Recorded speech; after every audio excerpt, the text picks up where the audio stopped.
And we're live on the twitch.tv/the Xisuma, and this is one of those, is everything in order, is everything normal? Because I've been so busy making a video, I thought I was just going to have a quiet evening ready for a stream, and, you know, straight away, what do I notice? Do you notice it?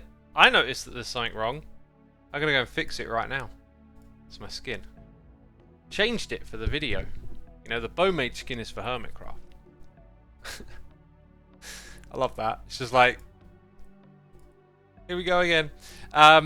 What I find is that you have to relaunch the game to get the skin, but I'll log in and out, or out and in even, because that makes more sense to log out and then in, as opposed to logging in to log out. That makes no sense. Yeah, 0 cents. That's what it makes. As you can see, my inventory's full of stuff. We're just going to start off by tidying up, and I've got a plan for the stream, and we'll get into some things, believe me. But as of right now, I've got some boxes to rename, some things to craft. And so, we shall do that.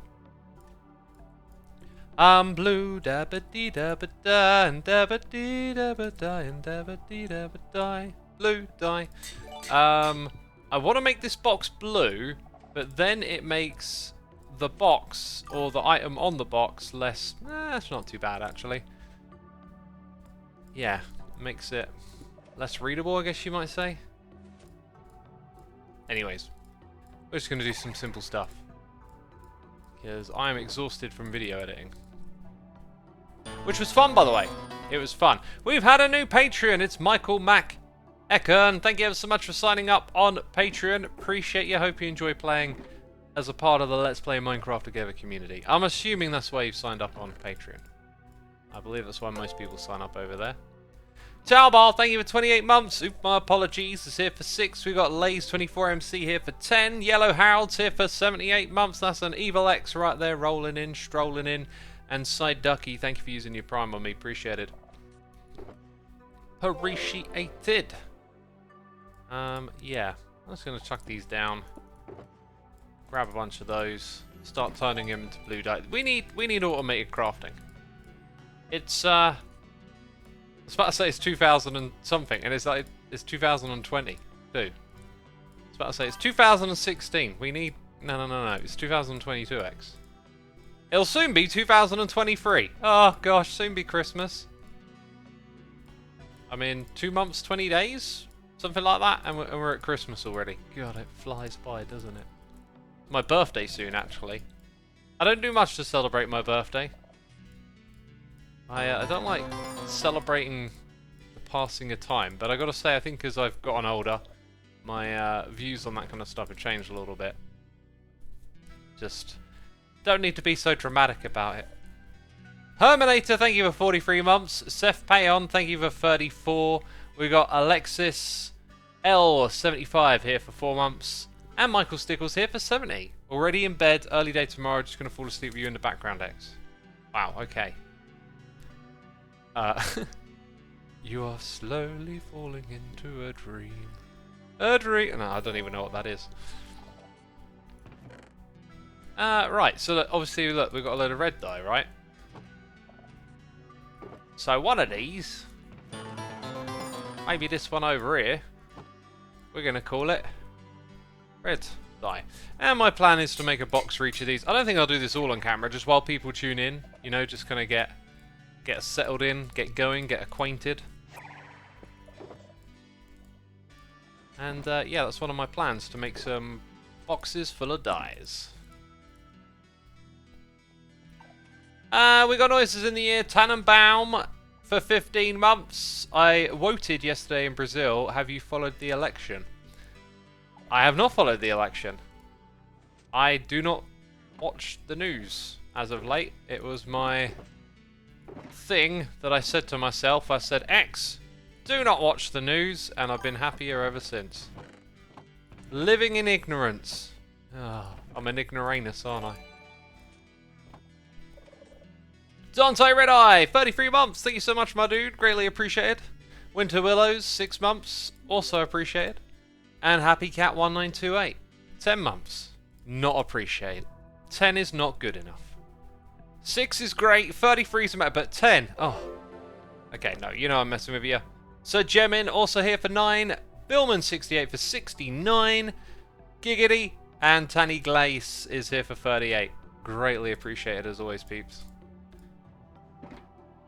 Greatly appreciated. It is a Monday. Usually I don't stream around this time on a Monday. Oh wait, it's already died, isn't it? What am I thinking? We gotta name it. Black dye.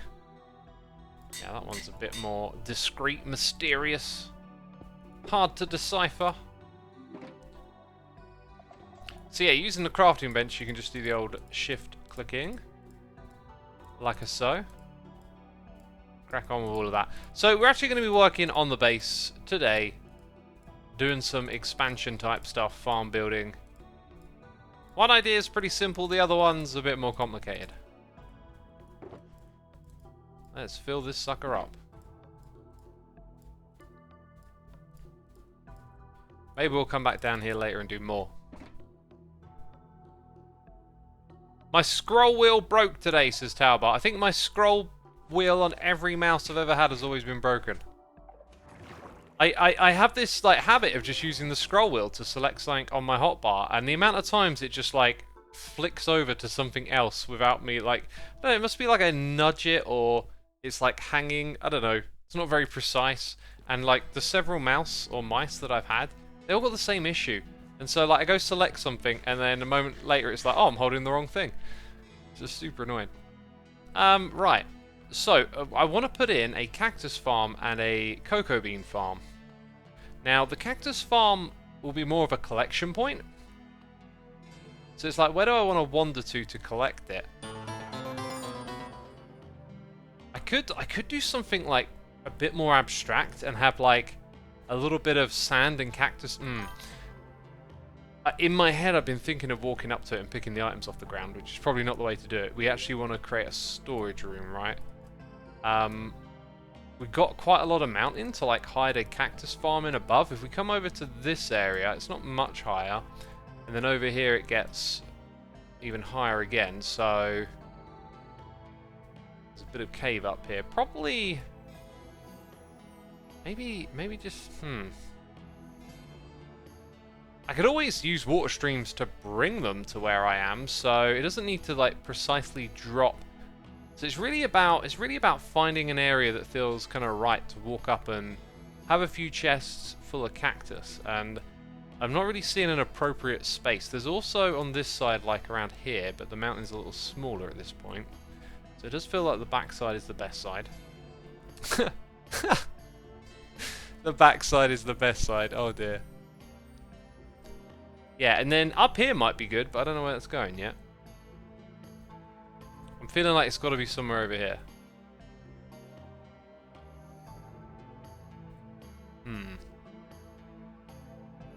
This might be a good spot for the cocoa bean farm. Just have like a big open area that you walk into, and that's mostly like cocoa bean stuff.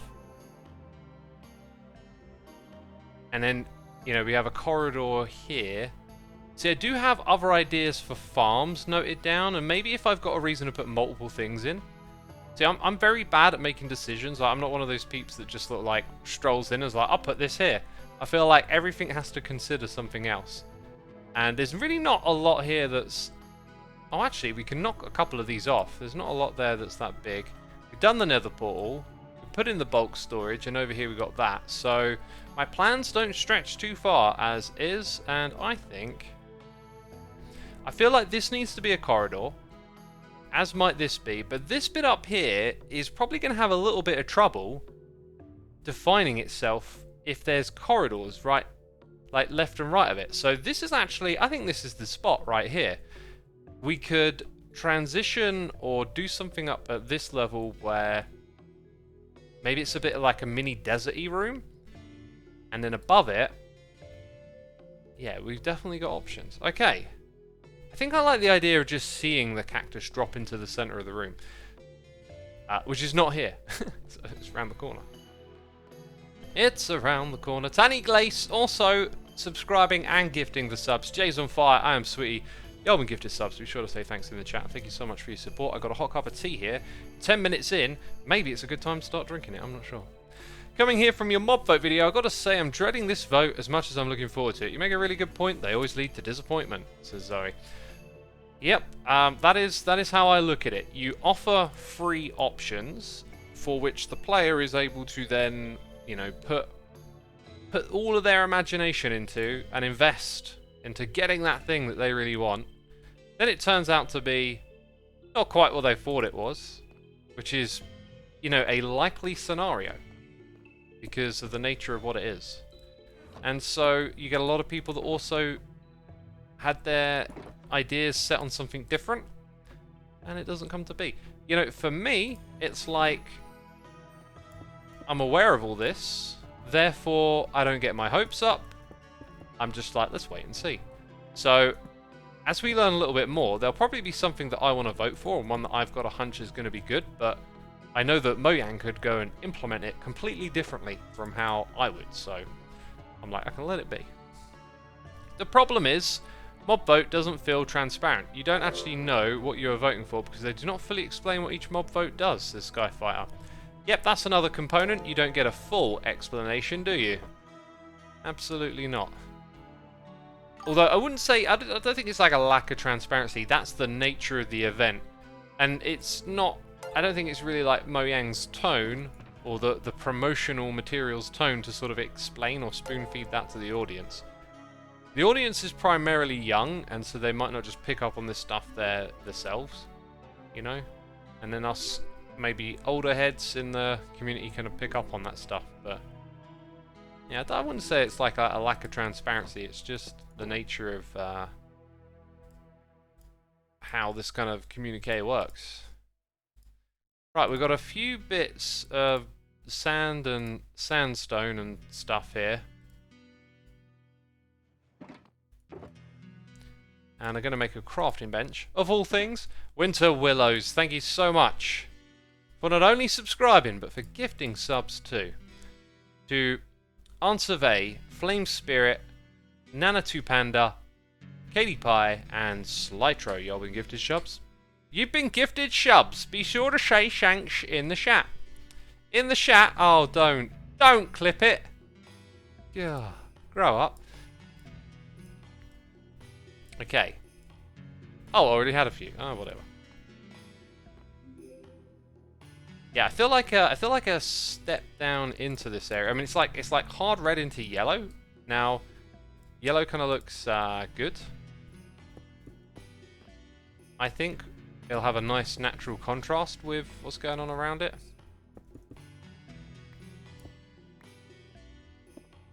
This music is glorious, by the way. Haven't listened to Lord of the Rings. Lord of the Rings? God. You goose. Lord Leviticus in a while. Joe Hills has joined the game. This is true. This is the way. Let's go over here. Oh, new episode of Andor in a couple of days.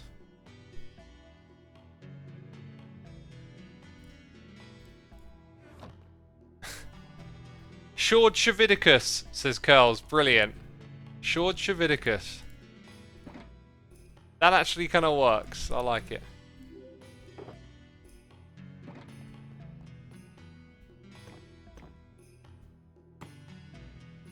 So yeah, a bit of a stiff transition. But I picture a small collection room here. Maybe mirror that and then some other material. I really want to bring in, like, from modded Minecraft, Midori green. I don't have much in the way of greens here. I feel like we're probably going to need like a load of green leaves on the ceiling and then maybe a couple of pieces of cactus here and there. And I said I wanted to see the thing drop through the middle of the room. I could do that, but then I have to do a bunch of redstone. I think we'll keep things relatively simple. The farm is going to be out of sight, so we're just going to be walking up to a storage facility. Let's not go overboard because we don't really need anything that massive or mahoosive.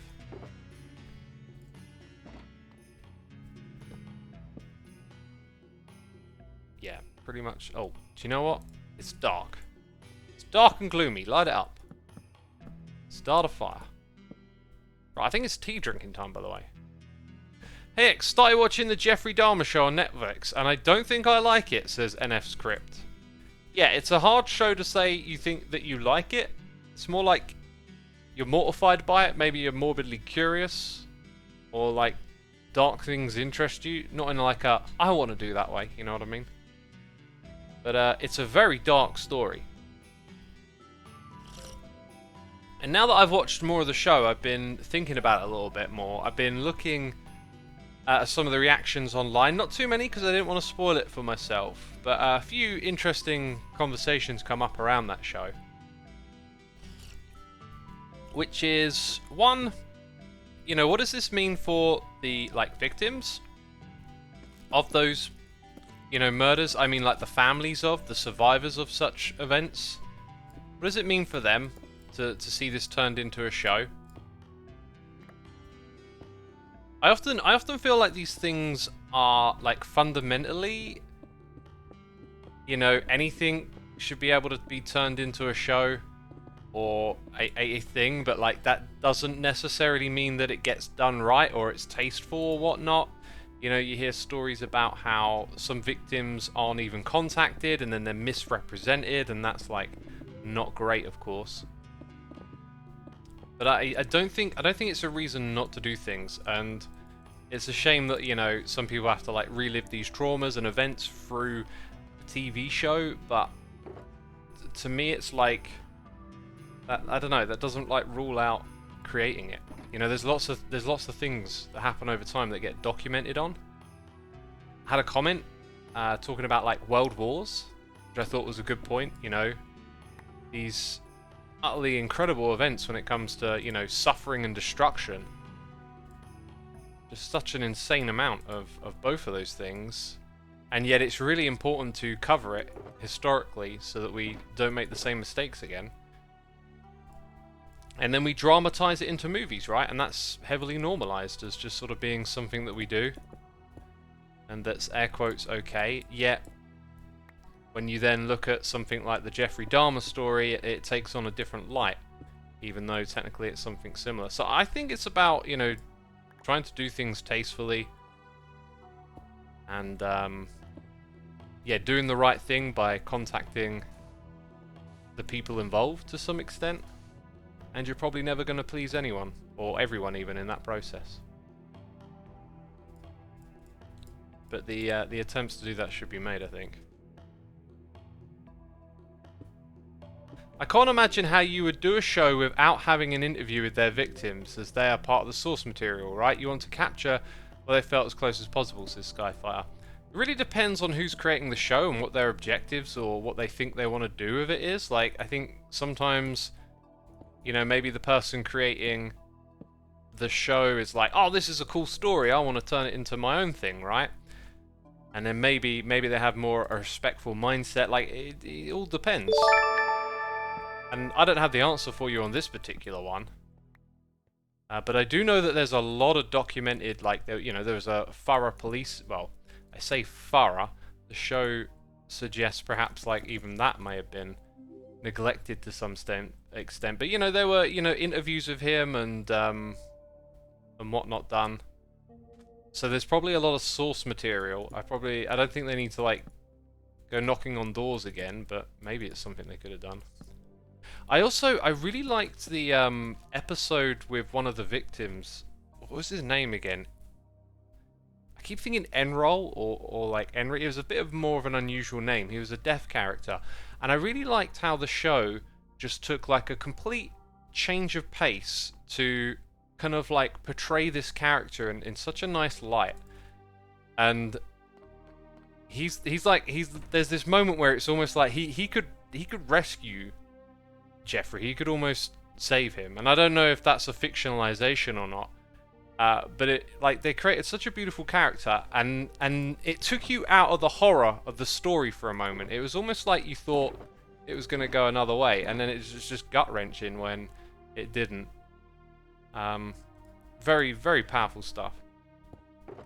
But I've noticed that in shows these days, like, as TV evolves over time, you get some shows that are willing to do some, like, offbeat episodes and like change up the pace and stuff. And this show's done that a couple of times. Like it switches gears and can put a different perspective on things. But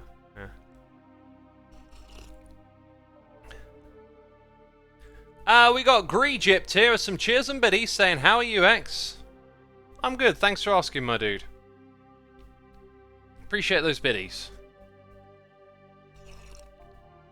I remember hearing about the families of the victims didn't want them to make a show out of it when they found out about it, but Netflix made it anyway, so it already had a bad taste in my mouth regarding the show.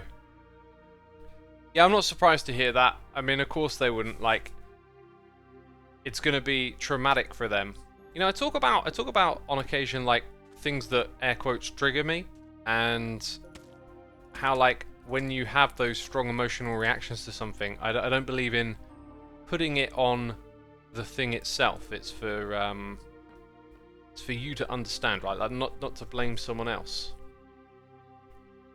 And then obviously that's a way more like sensitive and difficult thing than how you've probably heard the term triggered be applied before. But I do think the same sort of principle applies in general, that because you go into a weird space when you start to say, because of how these people over here feel, you can't talk about that, or you can't create, and then it's like, okay, so then who's in control? Who's, you know, deciding what can and can't be done? And maybe whoever is doing a good job and in good faith, but there'll always be someone who disagrees with that. So, you know, I have an immense amount of sympathy for the victims, of course, and empathy, and, you know, it's a horrible thing, but I kind of feel like that's just how it is in the world, really. That these things will be made stories of.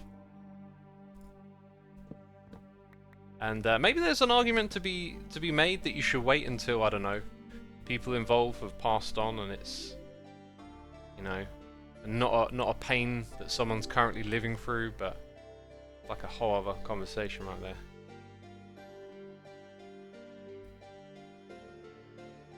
I'm gonna drink some more of this tea.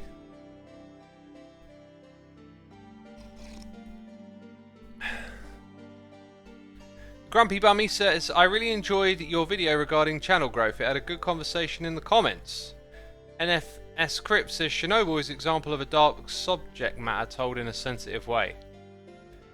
Yeah, I think maybe the nature of the event itself makes it kind of hard to, because, you know, a serial killer is very personal, traumatic, there's a lot of suffering involved, but Chernobyl's a different kind of suffering and has more of a different perspective to the whole event. I think it's just the nature of it means when people talk about it, it's always going to be like what would be a distasteful way of covering Chernobyl, right? You'd probably have to dramatize it and then really butcher the truth, and still it seems kind of hard to make that offensive. Whereas if you imagine taking something like the Dharma story and just being lazy with it and creating essentially, I don't know, a cash grab, just a cheap production using his name, like that would be really distasteful, right? Is there a particular reason why there's no style on tools? Oh, well spotted. Did you forget the resource pack when you were recording? No, that one needs to be above that one. I had to switch them around and do some stuff recently. Ah, do you know what? It probably means the end of my last episode has that. I used to really like get annoyed and irritated by little quirks like that when I go, oh, the last 10 minutes of my episode, the tools were broken and... oh no. Don't care anymore. Like, life's short. You know? It's too short for those little, I don't know, OCD type imperfections that you worry about. Too short for that. So I think I'm just going to put some birchwood in over there. Just got a feeling that might look alright. We've not got a crazy amount of this left, actually. But it's kind of yellowish, right?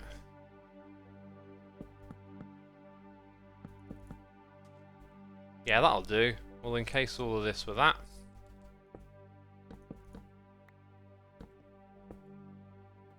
And it'll all go good. How do you like your TX? Says Vintage. In my belly. Those are called Easter eggs. Only Xisuma followers will catch it, says Boxer Rocks. That's it. It's an Easter egg. You got it totally right. Skyfighter says, I think when it's a show about a big event like an example of Chernobyl, time works on your side because those wounds heal and newer generations might not be as affected by seeing it turned into a show. Yeah, that's what I was saying about like time and having people, you know, who have passed on and are no longer there to relive the trauma of it, essentially, right? And we got a lot of coverage of like World War and whatnot. But the thing is, Chernobyl is only like 5 years away from Jeffrey Dahmer's arrest, so it's not a massive difference. Like, I imagine victims of Chernobyl are still around today. It's just, you know, everything's so individual. Like, we just treat things differently. Like, not all things are equal. Oh, should I put some stairs, birch stairs at the front?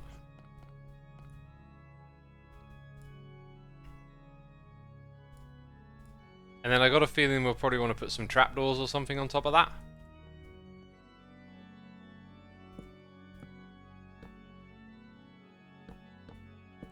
Excellent. It's going to be nicely encased. It's just what we want. X, why are you listening to organ music? What's wrong with you? Shut up!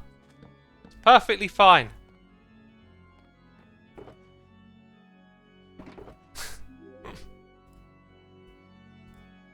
Nothing wrong with the old organs. Tyrium87, thank you for 5 months. I got a question for all of you, chat. Who here's seen the new Top Gun movie? I noticed they had an 8.4 in the International Movie Database, and I was like, oh dang, that's pretty darn high. Like, maybe I should go check this movie out.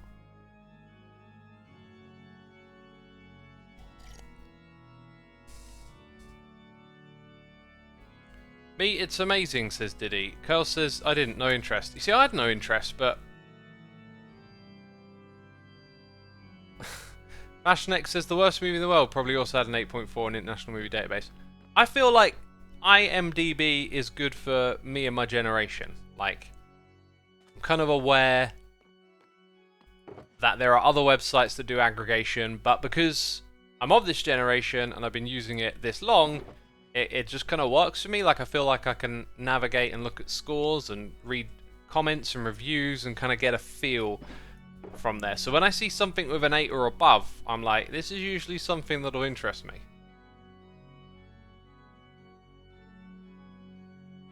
FashionX says, I cannot trust International Movie Database ratings.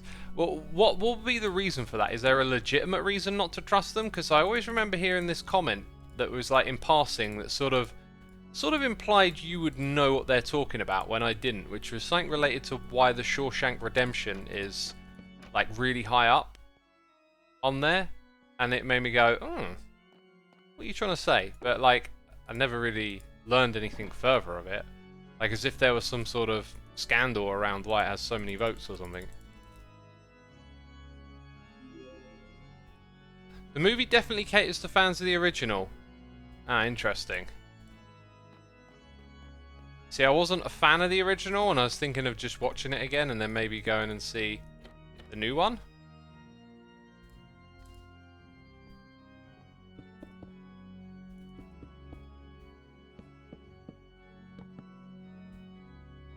Then we'll have a little bit of space for some sort of framing over here.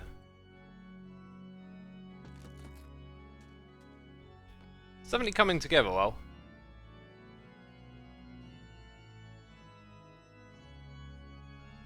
I see that movie reviewers have a frame for being biased. I don't know if this is true or not.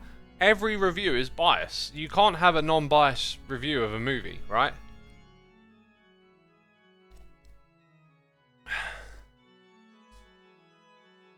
International Movie Database has its own way of understanding the ratings. 8+ is really good, 6 to 7 is average, 4 to 6 is bad, and under 4 is incredibly bad. See, I would give you different numbers to that, and I also feel like with some genres you have to like tweak them a bit if they're your type of genre or not. Like when I was really into horror, things that had like 5 or 6 I would really enjoy. Then if it were a drama movie, I feel like dramas have to be like 7 or higher really, otherwise they're a bit flat.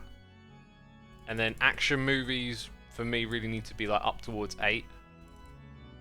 It's like I kind of tweak it based on what genre it is, and that's like there's not a scientific process either. If I had like actually tracked, you know, every time I pick a movie through it, if I were to track, oh, I think this rating means this, and it's this type of genre, so I'm gonna like add some weight to it or take it off.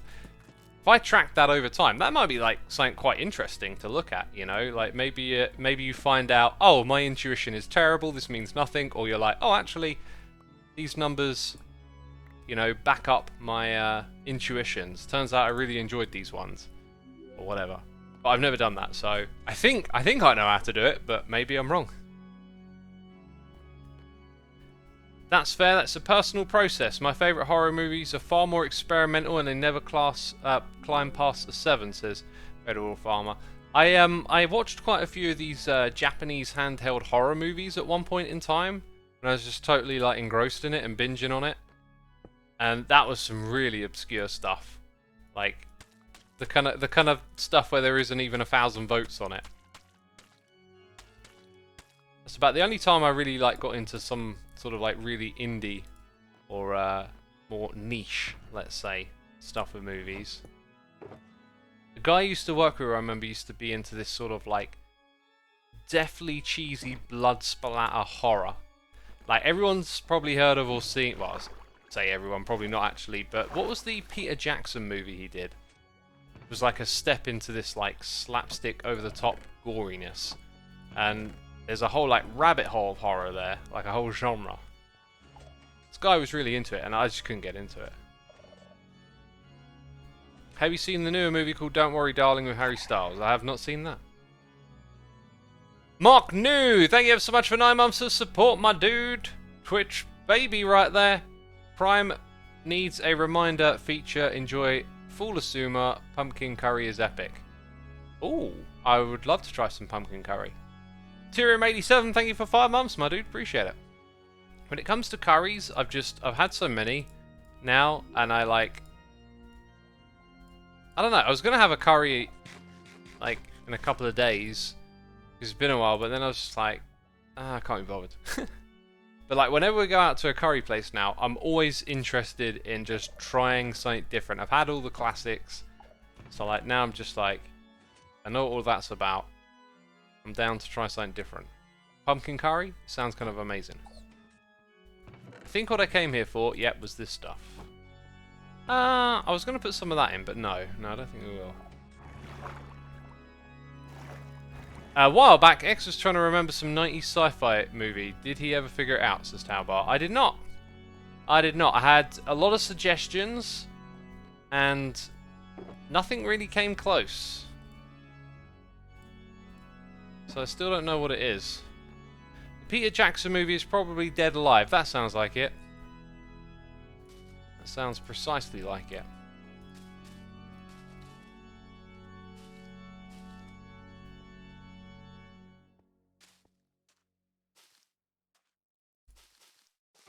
Yeah, something like this, I think.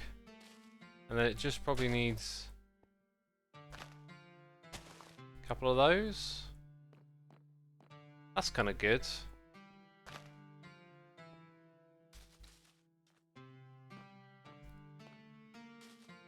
Yeah, that feels about right. I like the way it drops on the left, and oh, it's looking real good. Just needs maybe 1 or 2 more. Nah, not there. Oh, that's real nice now. Yeah, that's totally on the mark, I think. So on that point, now we just need to make these little rooms over here. Oh yeah, and we don't know where our official light source is yet. Probably going to have to put them on either side, so keep that in mind. I kind of like the idea See, I want to put a cactus. The problem with that is there might be a problem with this area over here. I think we're going to miss the hallway on that side and this one.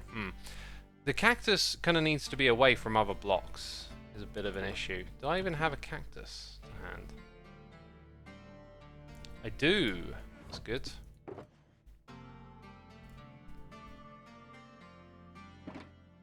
I got that. So the leaves can go back, and then when it comes to sandstone, I want to hold on to the sand mostly at the moment, I think.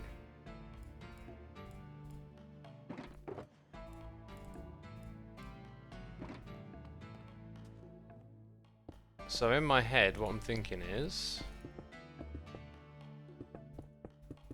we have sand at this level here, I don't know why. Yeah, that's kind of where it needs to go.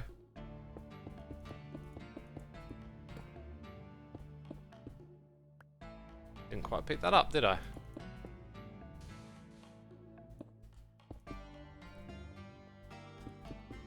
And, you know, I want to have cactus, so one there. It's going to be tricky to make this kind of work. Like, without, I don't want it to be, like, mirrored. Or maybe we do something different on the opposite side. I need some string as well, I think.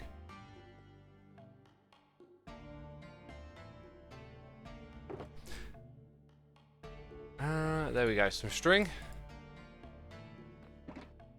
It's like we don't want this growing. Then I want to have one here. Ow! I knew that would happen.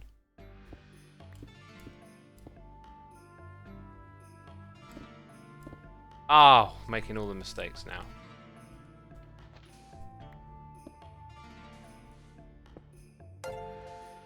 So there.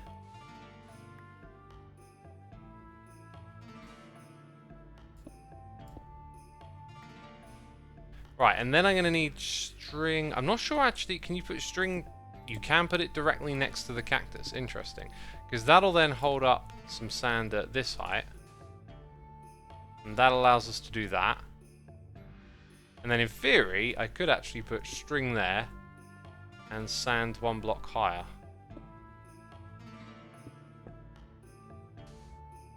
Which kind of looks weird, but sort of works. Ow! I think I might leave it like that.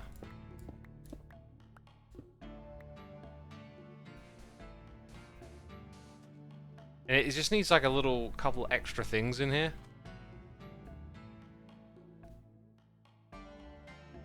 And then if I put something there, it'll be in the way. I don't think all of the blocks up the top need to be sand specifically. Federal Farmer, thank you for your Prime subscription, my dude. It is appreciated. I hope you're enjoying the stream, having a good time, all that good stuff. Thank you for the support. Oh yeah, using a slab or something in the corner might look nice. Not a cut one. A regular sandstone slab just there. Subtle.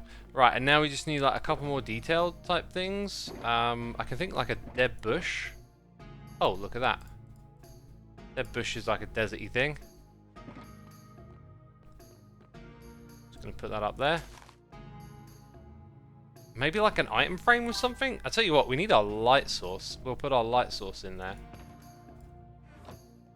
Just have a little lantern. Simples, right? Simples. Hey, it's Blind Disney here for 4 months saying, what microphone do you use? If you go to my website, xisumavoid.com, and then you navigate to the PC setup page, I don't know what it's called, something like that.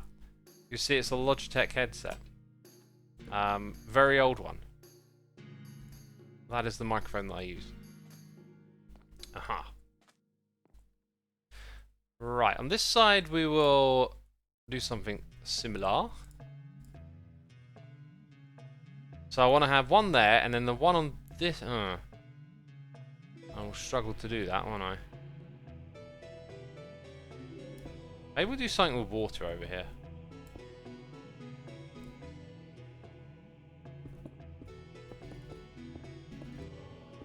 So bring all of that in, except I guess that's sand, right? As is this, because we're going to have a cactus there. So then we need all of these things around it.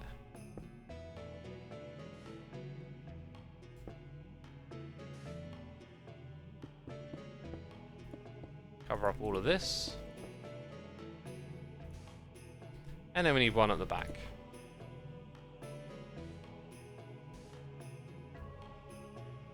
Can't put a slab there. No, where's the water going to come from? Up there. Literally, it's going to have to come from up here. And just go straight down into the hole. So maybe down there we can put like a glowing block and the light can shine through the water or something.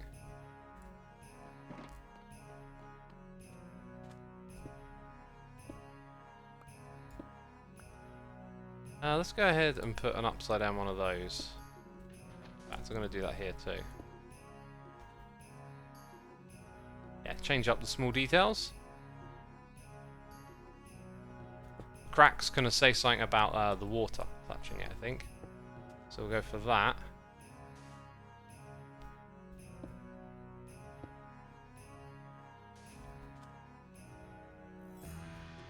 Don't know why, but we just got that gap there. Let's get some smooth stuff in here too. Smooth sandstone, there we go.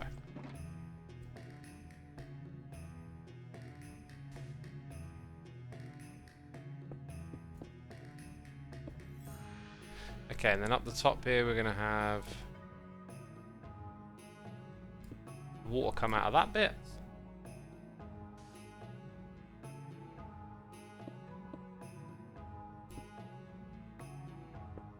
You will probably be able to like look up into this space a little bit. So just getting those extra 1 or 2 bits in like that I think goes a long way.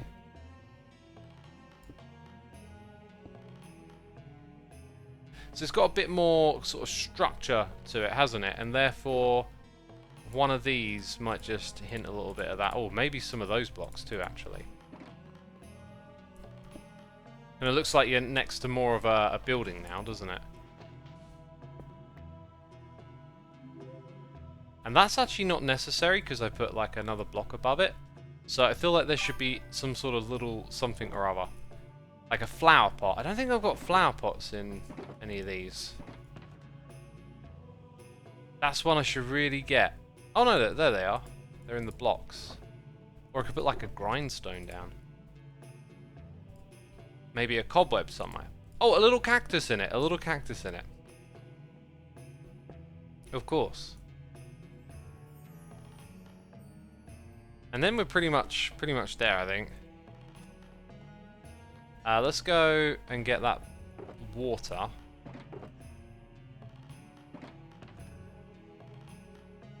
See, I've got 2 water buckets here, and the idea is that you got 2 so you can make an infinite water source.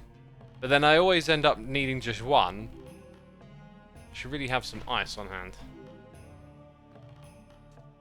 Feels like it would definitely be nicer if it came out lower down, but or maybe actually, maybe it just doesn't really need to be there. Yeah, it kind of feels to me like it doesn't need to be there, actually. Let's go ahead and just fill that in. I think that'll do just fine for all that stuff. So now, when we look at it, we got a really kind of awesome, cozy little room here. Now we've got to build the farm. I haven't built the farm yet! Haven't done that. I like the water, says Molly the Spy. What does everyone else think? Was the water good there or not? 2 eels. Thank you ever so much for 2 months of support. Keep up the good content. Even chilled stuff like this is very fun to watch. Awesome. Glad you're enjoying it. I'm just going with the vibe. What low? What blah, blah, blah. Water lower down, mini waterfall. I could have put the water coming out the back, I guess. Most people said they like the water. So, why don't we reinstate the water? I hereby decree and declare that I will eat an eclair Just because it rhymes. Oh, I'm such a comedian. I'm so funny, aren't I? God. You and your jokes, X. No one's laughing. Muriel Wolf 1, thank you for 9 months. Twitch, baby, right there. Thank you for using the Amazon Prime. Appreciate it and hope you enjoy the stream. Aha! That's the way we do it.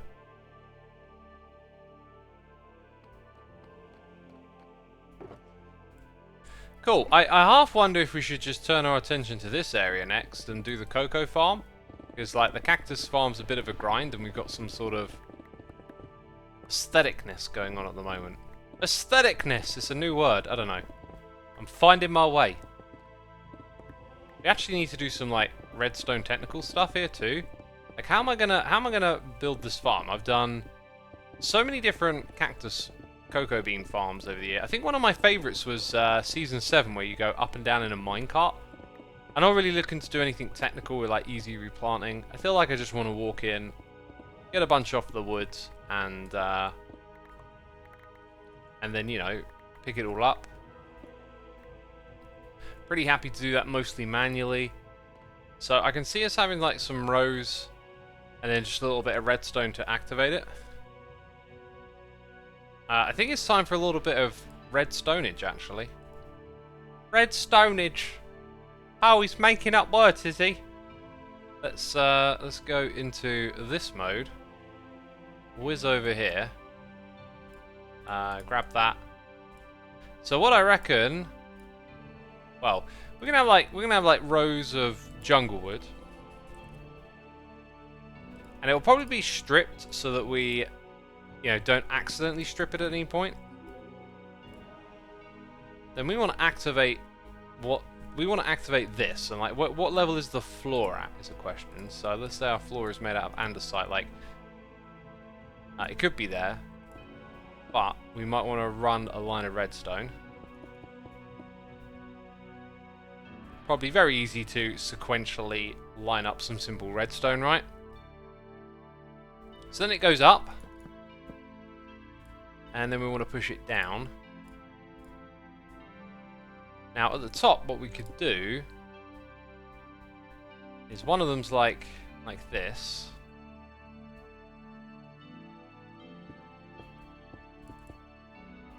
Okay, remember these are going to be in a row as well. So when it comes up, it'll make a pulse there.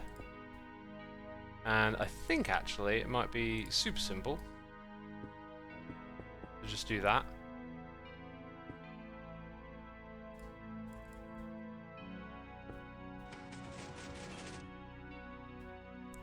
Interesting. Oh, I know why it does. Yeah, because that... So, these aren't going to be, like, tiled. So you can probably have it there.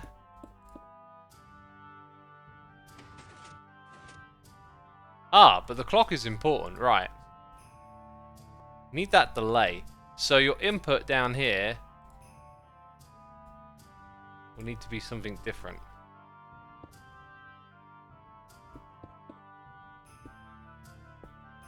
Let's go grab repeater.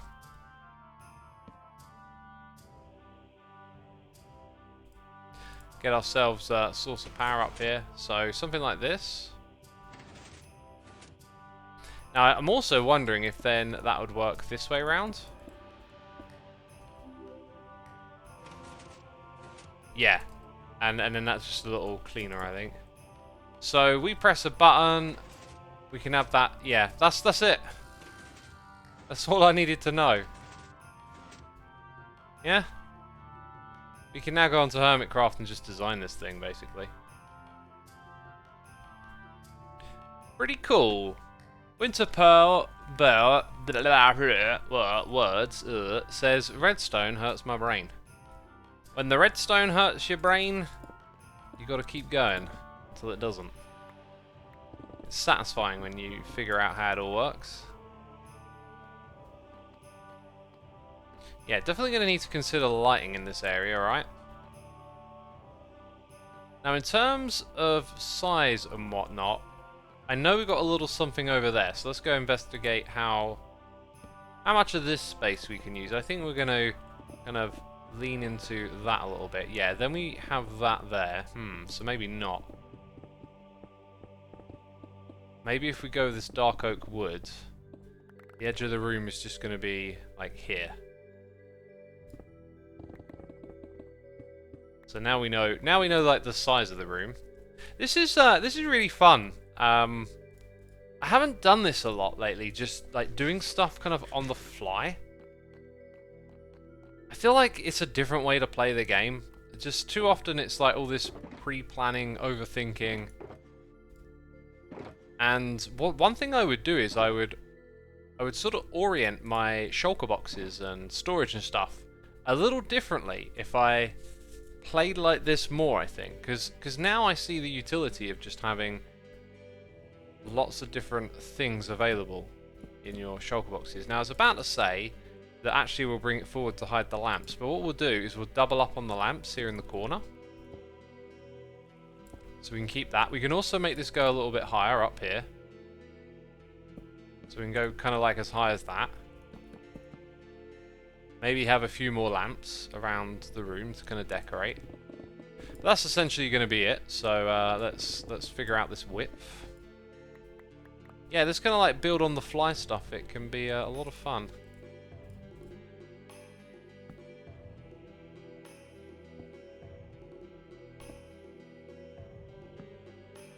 Oh yeah, and then that's gonna... Okay. So let's just do this here. We're gonna have the lamps in there, of course.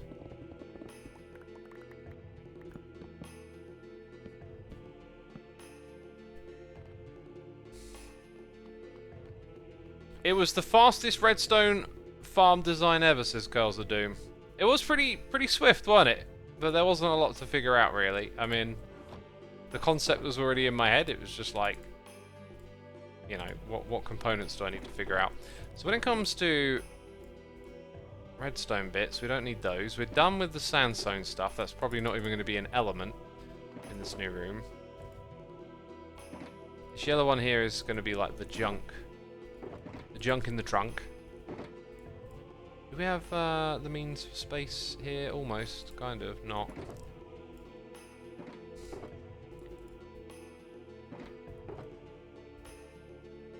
Right, and now, again, inventory has been cleaned up. Good thing to do from time to time, really. Just keep on top of it, you know. And I think I'm just going to pack all of these back into the shulker box. Now, here's something else I've been doing now that we're using more color coding and icons. That's all we need to do. Don't worry about the order. That saves a little bit of time, right? And then we'll just bring it out to, let's go over here. And then crack on. Crack on like a kraken. Okay, that was not a good joke.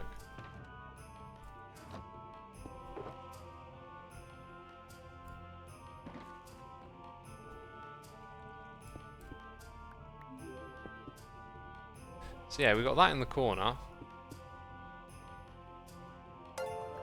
It was an attempt, you get points for trying. Thanks, at least I get some points. Luca Boffer X, thank you ever so much for your Prime subscription, dude. Greatly appreciated. I hope you're enjoying the stream. I'm certainly having a good time with this. Do mobs not spawn in scaffolding for Java Edition? They do. They do spawn on scaffolding in Java. That's something I happen to know.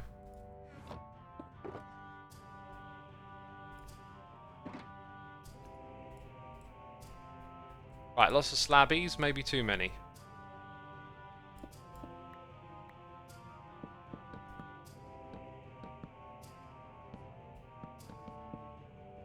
And then this will be the border of the room. We'll probably have some like new material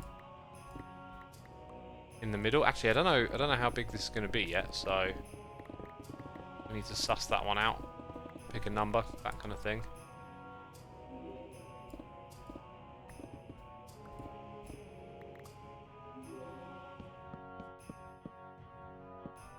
Oh, there we go.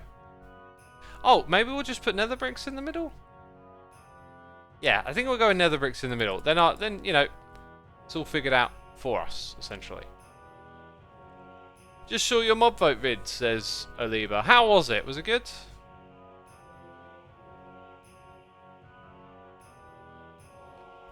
Oh, I can put more of these in over on this side. Don't know why I haven't done that. So yeah, a little packed mud and dirt. And then we just need to suss out. Hey! Sniper! 1970 Thor. Thank you for 78 months, my dude. Hi, X. How are you today? I'm doing good. Thanks for asking. I'm looking forward to the next couple of days. Just going to take it easy. I'm going to start working on my next scripted video, which I'm excited for.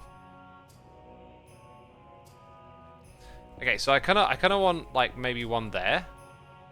And then as you can see, it doesn't really leave us with a lot. In fact, because this room's kind of like narrow. Huh. Like, I can't... Right, one thing I can't do is have a gap of 1 because the cocoa beans need to be shared. So having actually 1 row in the middle means then 2 rows on either side to the next one. Dum dum, and then you have your corridor here. And then technically I could put one like right at the edge, but that just doesn't feel very gratifying, does it? So we could go 1, 2, 3 and put it here.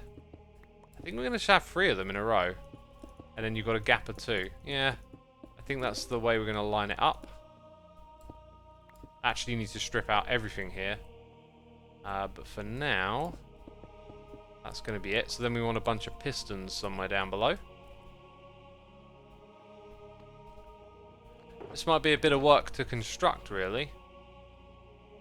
Oh yeah, I've already got this out. And I got a lot of pistons, thank goodness. So we need 1, 2, 3 of those. Whole bunch of pistons. Bunch of jungle wood. Where's the jungle at? Obviously, wait, why did I leave one behind? I mean, that's a habit I need to develop when I'm using my sorting system along with this, but I haven't been doing that yet. Probably need a few repeaters. I mean, I know we need a sticky piston to get it started. And a button of some sort. That's kind of it, I think. Glad you liked Leicester Space Centre. I loved Lakia section. Says Maffy Cat 64. You'll have to remind me which bit that is. Oh wait, it continues. Hopefully I'll bump into a Doom guy next time you visit. I'm not sure I'm going to go back again. Because our ticket lets you go in within a year again for free. But we kind of felt like we saw everything there. I really liked it, by the way. The problem I have with museums and stuff now is that when you're, I don't know, when I was younger, like in a different decade, a different time, you know, when there was TV and VHS, no DVDs when I was a kid, like maybe it's a big deal to go to a museum, but these days it feels like the information that they offer and tell you about, it's kind of better, like learning about that stuff on YouTube videos. There are really entertaining videos on a lot of museum-y type topics. And so I kind of get this underwhelming feeling when I go to places like that. Like, I've actually learned about a lot of this stuff already. Not specifically at the Space Center. There was loads of cool stuff at the Space Center, but it's just something I noticed. But it could be because I'm, like, old or whatever. Could be that too.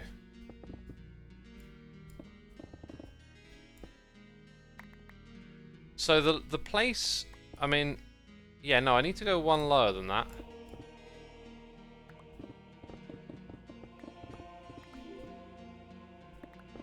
And I don't know how far back I want to go, really. Let's just do that for a minute. So they're going to be at that level there. And where's this thing actually going to start? Like 1 block in or 2 blocks in? I think we'll start 2 blocks in.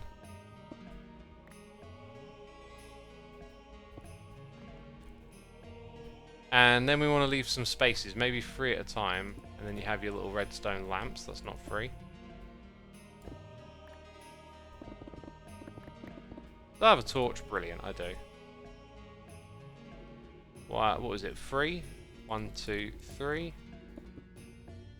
2, 3. And then it'll be like those 2 there, right? That might be the corner one. I think we'll make that the corner one. So that's where your redstone lamps are. And I don't even know it's going to work out going this way. So if you go 1, 2, 3 and then have 1, 2. 1, 2, 3, 1, 2. Yeah, that don't line up at all.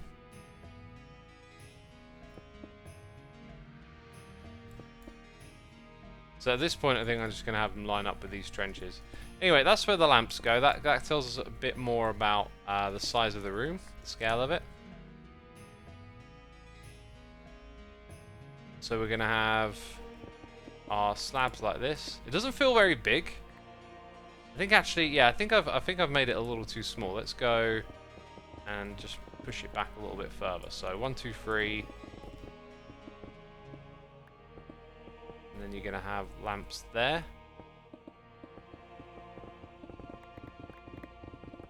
That feels a little bit better now.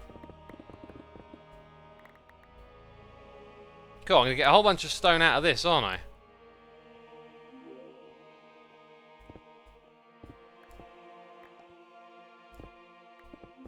X, between your first lamps you have a space of 2 and the second set has a space of 3 between them. 1, 2, 3. 1, 2, 3. 1, 2, 3. 1, 2, 3. No, we're good.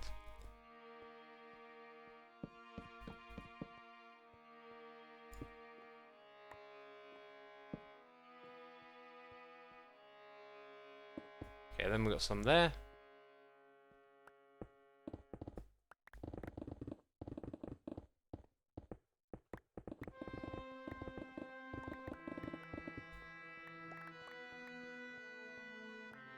What's this space for, says E.M. Millers. It is for our cocoa bean farm.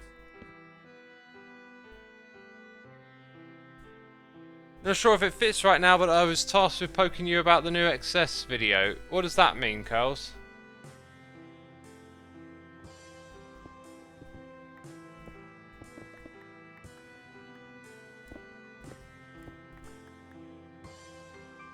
Hey X, what's your opinion on the Hell's Coming With Me song? Dunno, haven't heard it. Don't know who it's by. Not a clue.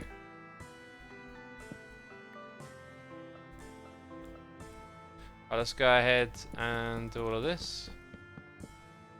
It's the edge of the room now. God, I can't see a thing. Oh, I really can't see a thing.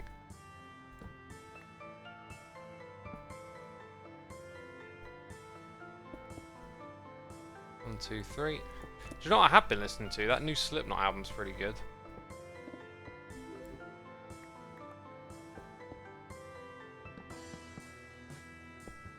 And the new Sabaton song as well, I really like. How long will you have the pleasure of watching you today, says Lucky Gamer Mum. Up for as long as I stream, that's how long. You told me to remind you during a stream to promote it. Oh, yeah. Yeah, oh, right, yes. Oh, what's that? Oh, promote what? Huh? He's going to tell me to go do something. We are getting the Xisuma Says channel back up on track. Had big plans for that channel for some time that haven't manifested yet, but it doesn't mean they can't manifest in the future. But I think during the meantime, it's just kind of miss having those videos there and whatnot. So now they're making their way back. No thanks to Skyfighter in chat too, as well as Curls and other people. We got a little bit of a team developing, and that's going to help, you know, bring more videos on that channel to you. So if you've never checked it out, well, you know, stay ignorant. No, go check it out. Definitely go check it out.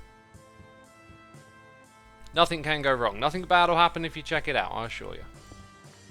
It's a cool channel with lots of cool videos on it. Lots of them about Hermitcraft as well.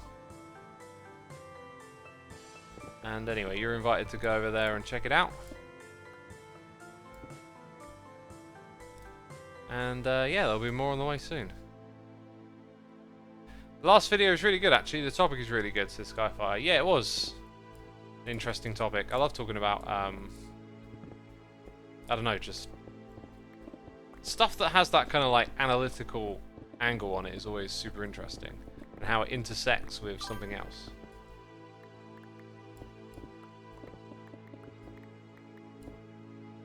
And Artemis806 is here for 7 months. Thank you, Artemis. Appreciate ya. Yet another month of fun. Awesome. Is that an endorsement? Derek55, thank you for 3 months of support. Appreciate you. And hope all is well.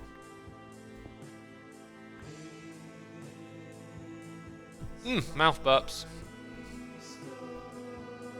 Have you seen Dream's face reveal? What's your opinions? Says Aliba. I have seen Dream's face reveal. What do you think my opinion is, though? You tell me. You tell me first of all, alright? Aliba, I'm looking out for you in chat. Because I think I know what you're asking. But you don't know what I'm thinking. Are you jealous? Ah! Oh, my word. Didn't expect to see that.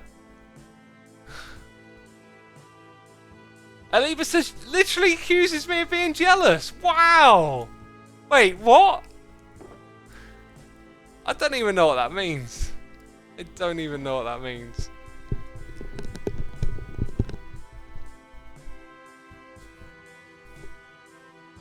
Well, are you, LeMayo? Like, what sort of reaction is like, YouTuber shows their face, now I'm jealous? What reaction is that? Okay, personally, jealousy is something I might have experienced as a child and don't remember. Jealousy just makes no sense to me. Okay, just what is the point of it? Like, when other people have something good going for them, you can be happy for them. I don't really get jealousy. I've seen it. I know what it is. I've seen it in others. It has no utility for me.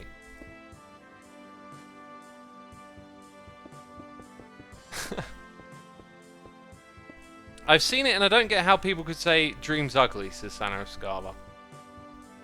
So I have no interest in passing judgment on Dream's appearance. All I see is another human face, right?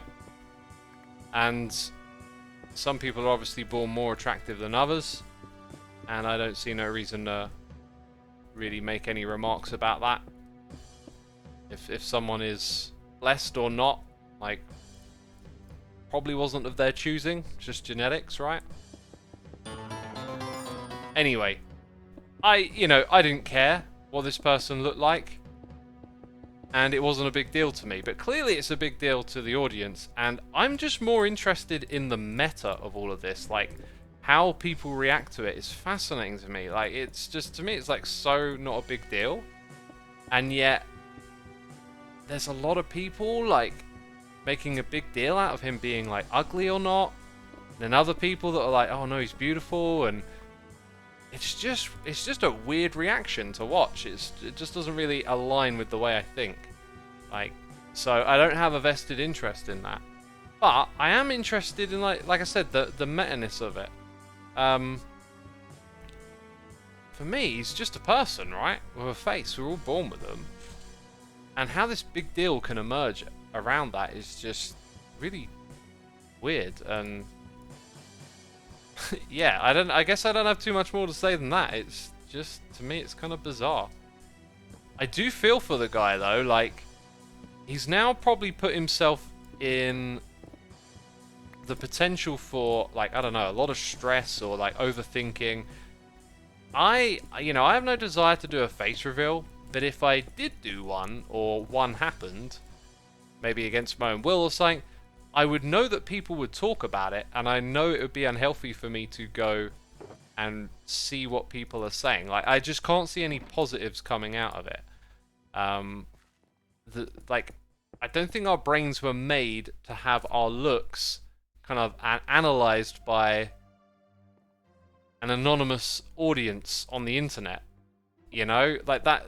He's invited a lot of comments and opinions and speculation and thoughts and all this kind of stuff, and you know, good or bad, there'll be a mixture of both, and there's potential there for some real stress. You know, at least that's how I'd see it. Like, sort of exposing yourself and whatnot. Now, if you'd have just shown your face from the beginning, then people come along and they don't even make a big deal out of this stuff, right? But the fact that, you know, it's sort of hidden and everyone goes, ooh, so mysterious. I wonder if he'll have a human face. You know? Xisuma, your voice definitely sounds like you are human. I definitely am. I'm not. This voice is not generated by an AI.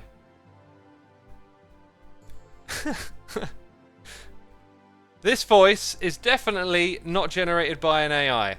Not generated by an AI. Not at all. No. Not generated by an AI. No, it's not. Okay. Let's put that the other way around.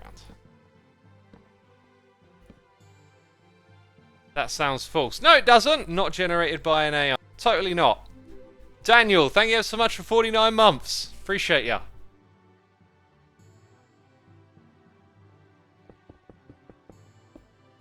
Showing your face would take away from your brand, X.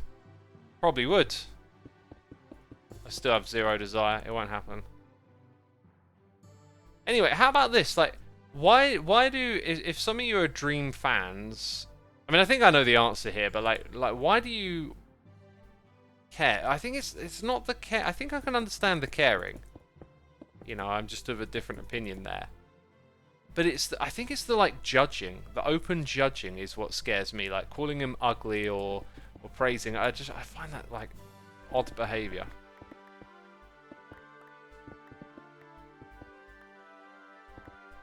Talbot says, I never understand why people care about a face reveal. Well, you know, clearly we're in the same camp on that one, so...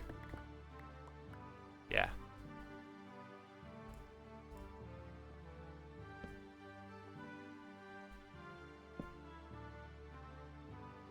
No matter how he looked, people were going to say something mean, says Prime Vererol. Yeah, that's the internet. Like, that's what I'm saying. Like, he's opened himself up to that.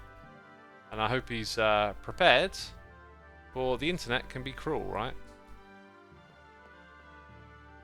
I'm just happy he can do IRL content with his friends, says Random Hannah. That's a nice perspective right there. Yeah, now he can do the IRL stuff. That's awesome.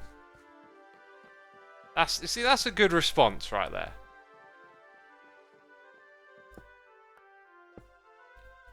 I like that. Oops, wrong side. I think it's a mix of reality versus expectation, and then people trying to defend a creator they like. Personally, I don't get the hype for it though, says Einanser. I think we put popular content creators on a pedestal and don't treat them the same, good or bad, that we treat someone we know, says Ground Ura. That is 100% right, and that is why I do not do IRL events and stuff like that. I never wanted to be like treated, you know, like some people are treated for being famous or just for being known, or even just for like me and my YouTube stuff. It's kind of like a vent or an outlet, and it's not actually like me. There's different me's. There's me when I'm with my friends. There's me when I'm with my family. There's, you know, different versions of yourself, and and I just, you know, just not really comfortable with that sort of being like a public persona, I guess. Because guess what? I'm not the same way as I am in a live stream as I am IRL. I mean, you can already see like doing videos is a different environment to streaming, so a different side of me comes out. And I like interacting with people IRL, and it not being like I've seen other YouTubers get treated. It's not appealing to me. Like, both the good and the bad. You know, you might be thinking of some, I don't know, YouTuber who got like harassed or something. Like, there's like positive harassment too. I couldn't deal with a crowd of people around me that were all like, oh, watch your videos and love it and stuff. That would totally just not work for my brain. And I've seen that happen at like Hermitcraft meetups and whatnot. and the Minecon thing, and I know I made the right decision to do things this way. It's what's right for me. So no autograph, says the Thinky. The annoying thing about that is like I wouldn't even have an autograph. I can barely write. It hurts to write with a pen. Like maybe I'm exaggerating a little bit, but I do have RSI injuries as well as being dyspraxic. So yeah. The internet can act like a primary school year 3 yards at a time. Just people being unreasonable with each other. Yeah, I feel like there's a lot of that online. And a lot of, like, when opinions get shared, it seems to be like everyone's trying to slam dunk and sound so smart and make who they're arguing against sound so dumb. And what I like is, like, you know, good faith conversation, good faith arguments. Treating other people's opinions with respect and learning about them, and the internet just doesn't seem to encourage that naturally. Right, let's go ahead and make like a lot of those into slabs to begin with, because we're going to be sort of continuing what we got going on over here, really. Oh, I did have an idea to actually lower it to the slab level now that I remember. Let's do that like... Oh, actually, let's do it at that level.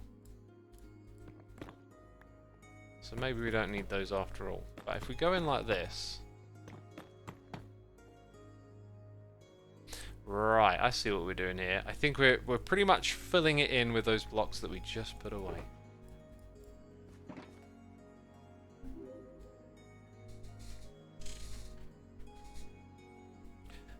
Switching to vertical mouse was a lifesaver when it came to RSI, says Kurosawas. Well, two things. I'm definitely due to stand up at the desk, and I have the vertical mouse, and I think I might just switch for it, because I haven't used it in a while. Carl says, so writing is difficult, but playing guitar is not. That's interesting. No, playing guitar is difficult and painful. Like it's like... I don't know, there's like constant pain when I play guitar. But it's worth it. I mean, like, oh god, I picked up the guitar a few days ago. I really wanna get back into the habit of just playing guitar like once a week or something, because I started playing Creeping Death again, and I had the song slowed down a little bit, and I used to be able to play it at, you know, normal tempo. But I was just so impressed at how like the muscle memory was there, and I think where I've been using the sauna, and just where I've changed how I work out and tried to get smarter over time and work on mobility a little more, I think actually like my arms are probably in better shape than they were when I was playing guitar before. And you know, I was like playing it pretty competently considering I hadn't practiced, like, and when I was playing it full speed, I was practicing every day and doing drills and all this kind of stuff. So, I don't know, it was really quite promising. Anyway, I was playing that, and it's like, you know, playing Creeping Death, it's like, oh god, like, my wrists are just throbbing. But it's like, it kind of feels good. It's like getting a pump, right? Like, when you're lifting weights, it half hurts, and it half feels good. And it's kind of like that with the guitar, because the reward is the music, right? And so, I don't know. Girl says, so good to hear that. Maybe doing shorter sessions more regularly might help as well. You know, I'm always working and always talking about it. And I've got things in motion to alleviate my time more. I feel like maybe what I just need to do is use my calendar. I noticed if I use my calendar to keep track of things I need to do, I'm much better at doing them. So maybe like a day a week is like, give yourself some guitar time today, you know? And then it just puts it back in my head and makes it a priority again, you know? So what usually happens is something always comes up. Like I maybe could have played this evening, but then the mob vote video came up. Oliba says, are you a spender or a saver? We talking stonks. I am a saver. But I've noticed, like, with inflation, I feel like more inclined to spend. Like, lately I've just noticed I keep buying a few little things here and there.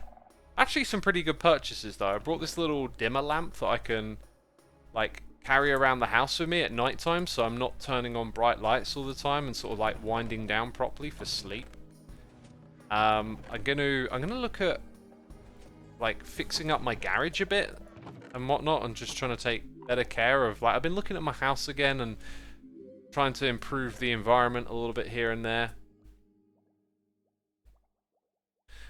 Blobfish says, hold cash equals lose cash. I don't think that's a great statement to make. I think it's a way more intricate subject than just some simplified thing like that. You know, having money invested, well, if your investments go in the right direction, sure, it makes liquid money not look as good. But then if all investments are down and markets are turbulent, maybe having money in cash is better. But, you know, historically I'm very frugal, is the term I use. Just trying to save every penny and whatnot. Especially when I was trying to get out of this house. Or, sorry, out of my parents' house. I've sort of wandered down here and forgotten what I'm doing again.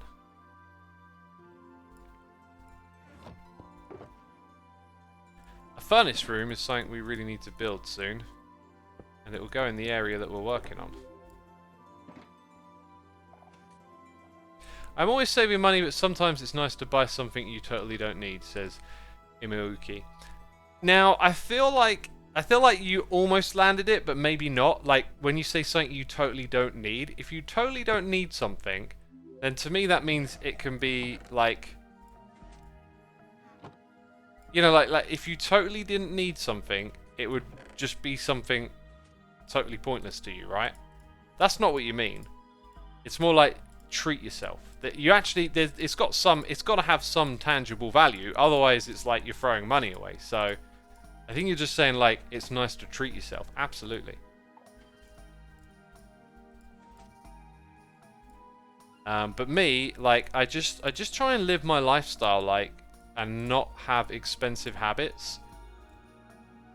And try and be smart and whatnot. And I don't know, I feel that there's, like, something's changed recently with all the inflation where I just feel, like, a little more... inclined to spend, and I think it's because when prices are rising, you feel like they're going to be higher in the future, so buy it now, that kind of thing, right? Which is actually one of the problems with inflation, is that it can lead to people spending more money, which increases the inflation again because there's more demand for things, right? I literally have to convince myself for days to buy something to treat myself. I'm so into saving mode these past years abroad that it's hard to relax with it a bit, says Carls of Doom. What I suggest then is, if you have a budget, if you have like percentages and whatnot, and if you don't, maybe make some, but like actually create like a I don't know, 1-2% fund, right? So like every month this paycheck comes in and you just move 2% over there. And then let that be your treat yourself fund, right? Don't go out your way to spend it, but like when you do see something and it's like, oh, you know what, I just kind of want to do that or whatever, then hey, there's this little thing for it that you put aside. Emilers says, living in Denmark, prices on electricity, house, heating and petrol skyrocketed. I'm curious to know how bad it is in the area you are. It's terrible over here in the UK. I've just been incredibly fortunate I signed up for fixed rate. I tend to like fixed rate stuff because it's more reliable. Like, at least you know what you're getting in the future. Not everyone likes that.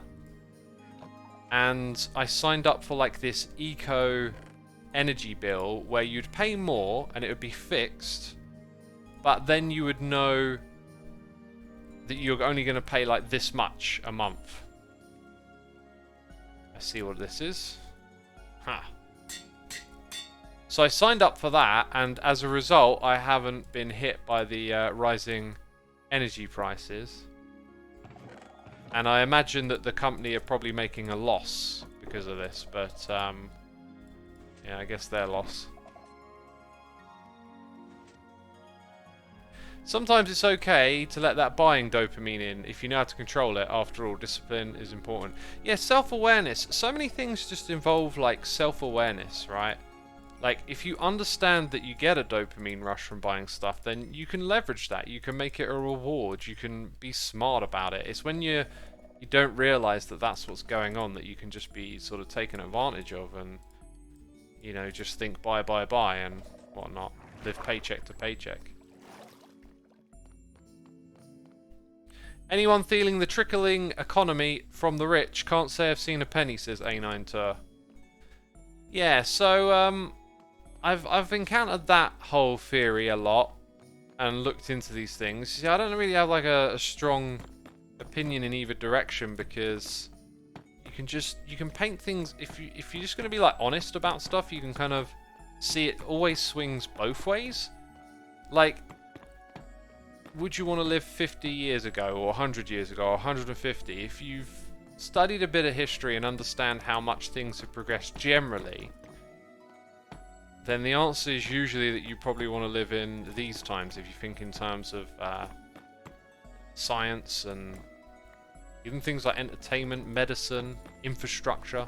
There's just been a continual rise of improvement. Now, does that trickle down from the... Like, that's happened under a society where we do have a big wealth imbalance. Is that what trickling down is? You know, Reagan in his trickle-down economics quote. I'm not sure if that's what he meant or not. I'm not saying it is, but it could be why things succeed. Now, don't take my words as someone who's like deeply studied on the matter. Oh no. But, you know, I engage with the topic and try and learn and listen to things and think about it, and I can see how it could swing in different ways than you might expect. And if we had an A/B testing of planet Earth and okay, let's go back in time 50 years ago and we decide we're going to put all these laws in so we don't have, you know, billionaires and stuff. And then let's see what the outcome is. Hey, turns out having all that capital in certain people's hands might have actually done some overall goods in obscure ways. I mean, it advances technology and other things. It's all a matter of people having opinions, and often opinions are very emotional, and sometimes some opinions are grounded in like fact and science, and people have done research and written papers and come up with theories, and you get into the thick of it, you know, you can see it in so many different ways.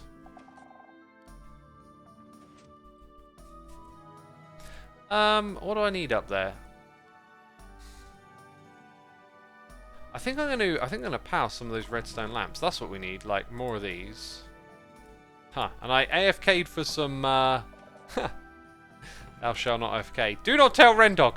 I AFK'd for some redstone, and then I realised that I forgot to clear out the Witch Farm's storage area, and thus didn't farm any. So I need to do that again, I guess.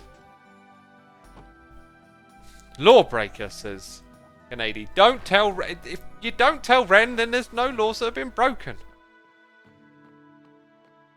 Is Rent live? His name is Ren. I don't think he's live. Just tuning in, what's the item in X's third slot? It is the Doom Guy axe. The axe of Doom. X breaking the law, Jesus Priest. I can play that on the guitar. I really want to play... I'm going to play guitar. Soon. Soon, TM.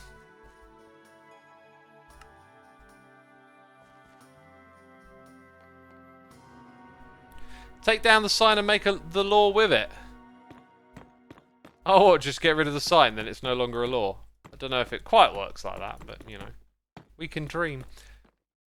I don't think you can get away with a light source at this level here, can you?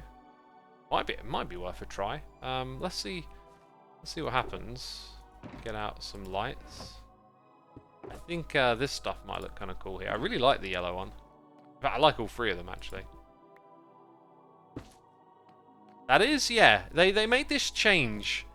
Game changes a lot over the time. There was a time when the light source sort of needed to interact with like a full air block, so you could put lighting next to slabs and get really interesting aesthetics.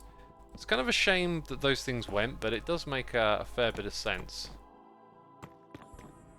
It would be kind of good if it would also cull the amount of light that came out, because then you'd have more like leverage and control over light levels. But yeah, so let's do away with some of this other stuff. We don't want it to be super bright in here. In fact, I think I might make it so there's just one in the middle, because it does actually feel like very bright in here at the moment. And what's the betting that there isn't a middle? Oh yeah, it's 4 and it's 4, okay.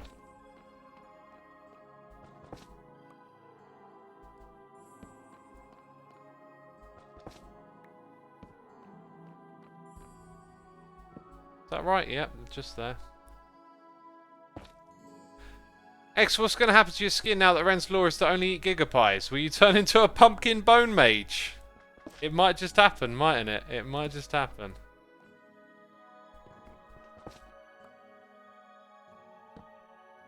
Frog lights are great, aren't they? I see chat just praising the frog lights. How did y'all like the recent inventory video with the wheel, right? I am so pleased with the feedback on that. After thinking about it for so long, it really did feel like to me, like, oh, do you know what? I kind of think it was maybe a bit better the way it was before. Maybe we'll put them here. Like 2 blocks in. Like, how's the corner now? The corner's more tolerable now. That's what we'll go with. Yeah, the feedback was so good. Like, I really did think about that for such a long time. I had lots of discussions with Lizard, and then at one point it just like it kind of felt like the wheel thing sort of made sense, like a weapon wheel. And the more I thought about it, the more so many things came together. And then when it came to like the tools, then it was like, it doesn't quite work the same way with the tools, and then it just, I realized it needs to just be a list, a dynamic list. And anyway, you know, the feedback on the video itself was just really good. So many positive comments. It really felt like, I felt like I'd hit the crux of the issue and come up with a really terrific solution. Right? It wasn't as speculative as the video before it, and I feel like a lot of you felt the same way, so that was terrific to see.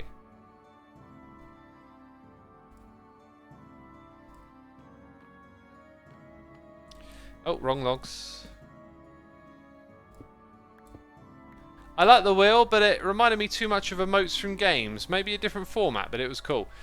I mean, maybe you could put them in a list, but the idea is that, you know, when it locks the mouse, you know, you press this button, you then, you know, move your mouse in, you know, left, right, up, down, whatever, and it can become muscle memory as some of the positions are fixed, right? Such a brilliant way to quickly switch. And then the fact that it could also look into shulker boxes. I mean, this game could be so different that way. Like, you could have a shulker box full of slabs, or maybe one material and all the variants, or multiple stacks of it. And then you're building with all these different blocks and shapes, and you're not constantly opening and going in and out of your inventory. You know, when you change it, it swaps it in and out of the shulker box. And just imagine how much more convenient that is. And it can be done without putting something new on the face of the game. It can just be sort of there as a new thing that you choose to access. And once you like discover it, maybe accidentally, you're probably gonna learn it pretty quickly and then never put it down. It's just such a great way. And I also had this idea that maybe you could have like another interface where you get to customize like block palettes and stuff, and I think that's probably too technical for Minecraft's style, more of a modded thing. But again, it would just be brilliant to be able to, you know, you got this new button, you hold down shift and press it, and then you bring up your list of blocks that you want to swap that one with. Great for block palettes and whatnot. To the peeps mentioning MCC, X has expressed interest and talked to Impulse and other hermits, says Lunar Collider. We got Jay Sarah saying a pop-up column list above the hotbar slot That's scrollable. Yeah, that's essentially the idea in the video. That there would be something like that, right?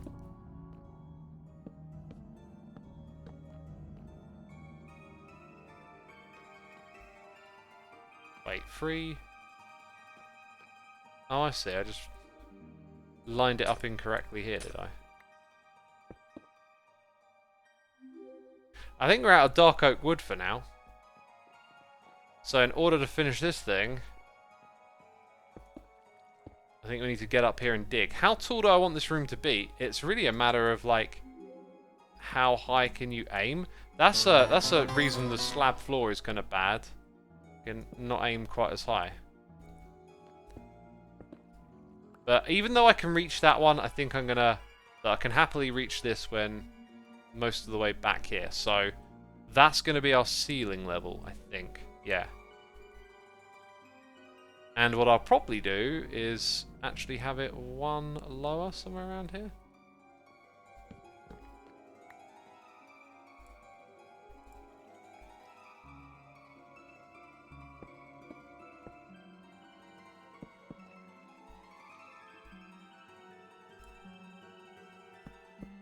Yeah, I could do that. But if I make them stairs, then it allows the block above to be higher. Right, so I think I know what we're building next. Another JT, thank you ever so much for 64 months, my dude. A whole stack right there, wonderful. Thank you for all your support. It is appreciate.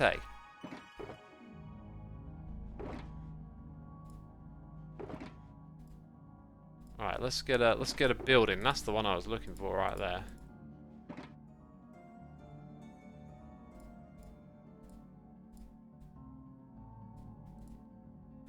Right, can you guess what I'm going to do next? I think we need all of that, really. My friends, I am going to nip to the loo. Oh, here come the loo jokes. Don't go anywhere, peeps. I don't know if it works because the Stream Deck thing doesn't light up anymore. Anyway, I'll be right back.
To anyone in the Let's Play Minecraft Together community who wants their builds featured in these screenshots, get in touch with the staff. You can make a screenshot and send it over to me and we can just, you know, have this little moment during the streams to share those. I never switched over to my vertical mouse. Okay, and let's turn this one off. And now let's use the vert. It's a little, I think it's a little easier when I'm sat down, I've noticed. It's not as great for playing games, I find. Like, the movement is a little bit more awkward. Then again, I have used it, like, at length before, and you do get accustomed to the nature of it, I guess. So, swings and roundabouts, as someone here in the UK might say. It's swings and roundabouts, isn't it, geezer?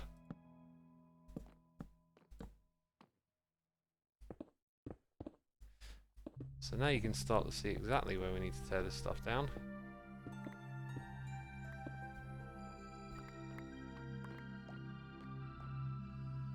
I gotta say, yeah, what I said about it being, you know, easier for regular stuff and not for gaming feels quite true. Everything feels a bit more laboured.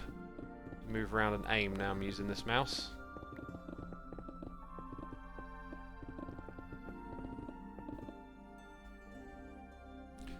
After Halloween, there will be more screens from me. Awesome rambling. Can't wait to see him. Hi X, what was your childhood toy and do you still play with it, i.e. Lego? Adults play with it too. Connects was one that I really enjoyed as a kid. And I don't really still play with it. Not that there's anything wrong with playing it with it, I just do other things. I saw someone share with me a video of someone making a cobblestone generator with Lego. And it was like technical Lego with like moving parts and motors, and I was like, that's actually looks really fun. I would need like a bunch of activities to do with it, but I was like, dang, that's like some real life redstone going on there. Making some moving parts and whatnot, and potentially some logic gates, I don't know, but I thought that looked super interesting. That made me want to like get a Lego set and make something, but I need to know what I want to make first, right? I need like some projects to get into it.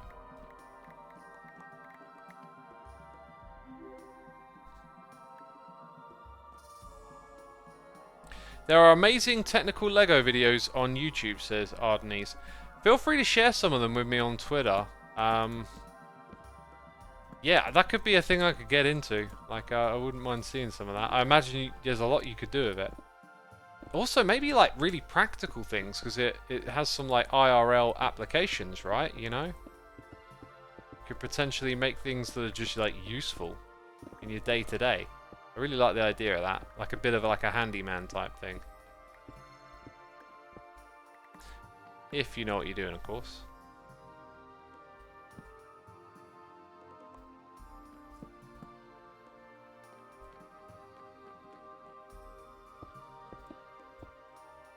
Looking real good round here, aren't we?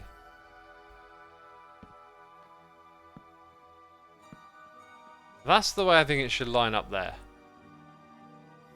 Oh, fell in a hole. Fell in a hole. Feeling so... No, I won't do that again. Sorry, I love that song so much though. Just want to sing it every time.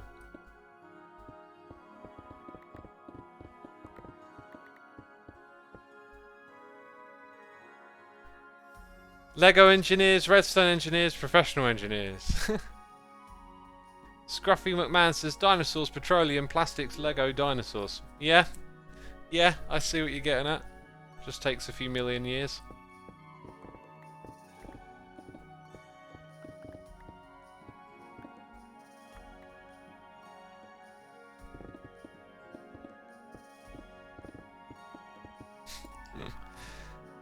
Die Hart says Alice in Chains, yeah. What an amazing band, right? What an amazing band. Seen them live a bunch of times, not with their original singer though.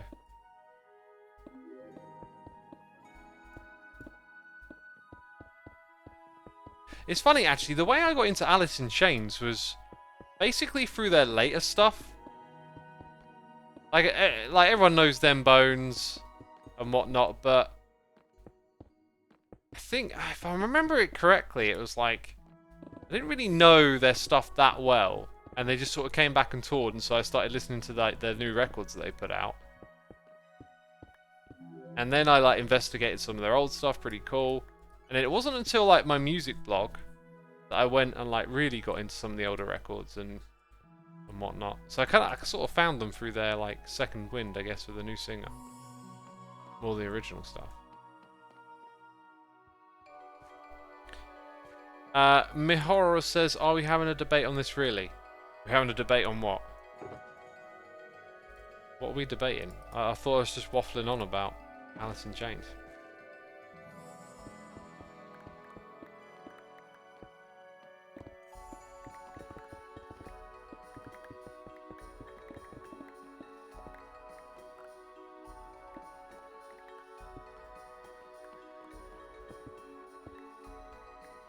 My local radio stations play a lot of 90s stuff, says Die Hart. I imagine that like a lot of radio stations might be a bit stuck on like the noughties and 90s because younger generations, I don't think, you know, like really have a lot of radio exposure. It's like television. Like television isn't hitting the pulse of what's current and relevant. It's like serving up to that generation.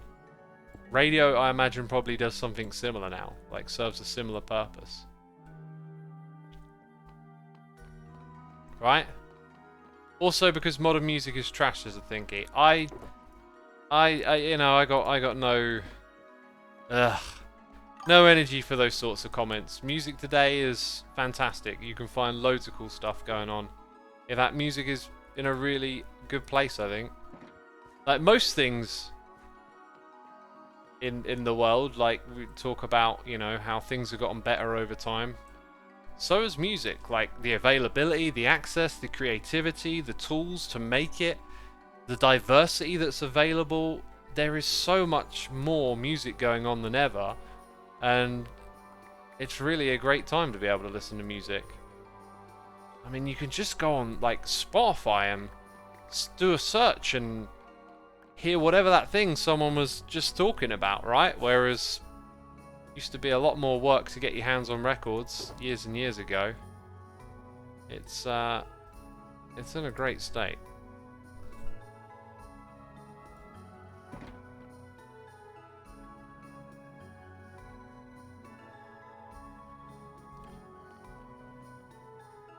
I hate when short creators spam world's smallest violin. I don't really ever see that. But you know, that joke is like quite an old joke and maybe not the funniest. We being raided? Hey, Cleo, thank you so much for the raid. Also, Clover TR is here for 6 months and Dockermans is here for 40. Thank you so much. Cleo, appreciate it. Welcome, everyone. I assume Cleo was on the server, so I'm assuming Hermit's helping Hermits and all of that stuff. Thank you, Cleo. Appreciate ya. We're building a cocoa bean farm. Let me show you what we've done today. Not much. Just taking our time, doing some aesthetic stuff. We built a beautiful storage area for a cactus farm that I am yet to build, but it was kind of nice just to do something simple, focus on that. Then down in this space, oh, it looks real good actually. Just walking from over there to here, we're adding things into this layout.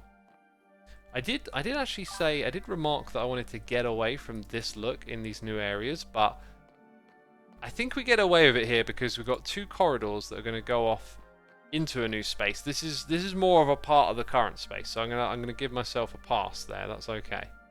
Now for the ceiling, we've historically always gone with mud. I think I might just do that again. I think if I change it too much, yeah, I think I'm going to stick with the mud. We need to go find some mud and crack on with that then. Girls, thank you for gifting a sub to Cleo and also to Socks of Doom. Brilliant. Brilliant. Thank you so much for gifting the sub. Are you still taking suggestions to your mini game for Scar's event? Absolutely, always. Yeah. Oh, and in the next episode, I've got like a mini game idea that I show, and I literally say like, I don't know where to go with this. Give me suggestions. Like, you tell me what to do with this. So be on the looksies out for that. Hey, this is what I'm here for. This is what I'm here for. This stuff, and also dirt. Mud. Was I calling it dirt a minute ago? Probably. Probably getting it all wrong. Skyfighter says, I think everyone thinks about the way modded Minecraft does it, and that kind of gets everyone stuck on that formula, and your idea was something new and intuitive. I mean, to say my idea was something new and intuitive. Intuitive, yes. Like, my idea, new, you know, like these concepts exist in other games. It was just figuring out that applied here is essentially what I was able to do. But yeah, you're absolutely right. Modded, like so many comments I see watching the development of this game is about why don't they just do it like modded? Why don't they do this? And a lot of modded is not developing Minecraft the same way. Like, if they add something into this game, it's there sort of permanently, right? Like, it's part of the game now. Modded doesn't have that same sort of standard because you can just change out for a different mod pack at one point in time or another, right?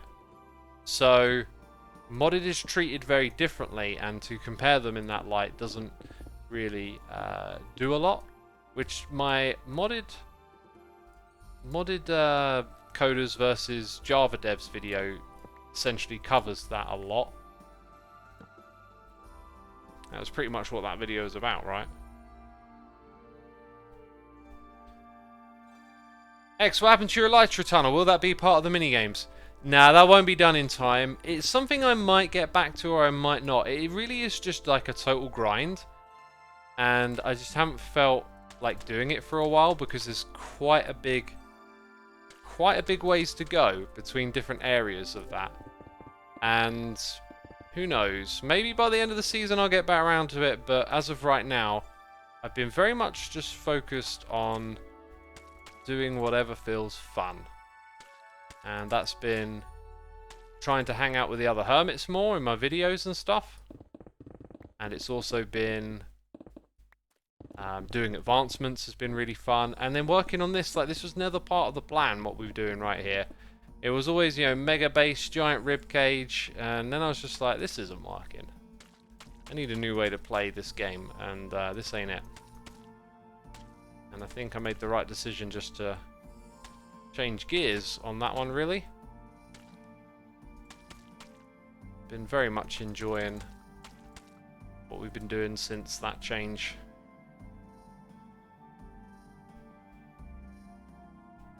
Blackjack says, the way you are suggesting it is somewhat like Chisel and Bits, allowing you to choose what you want to chisel.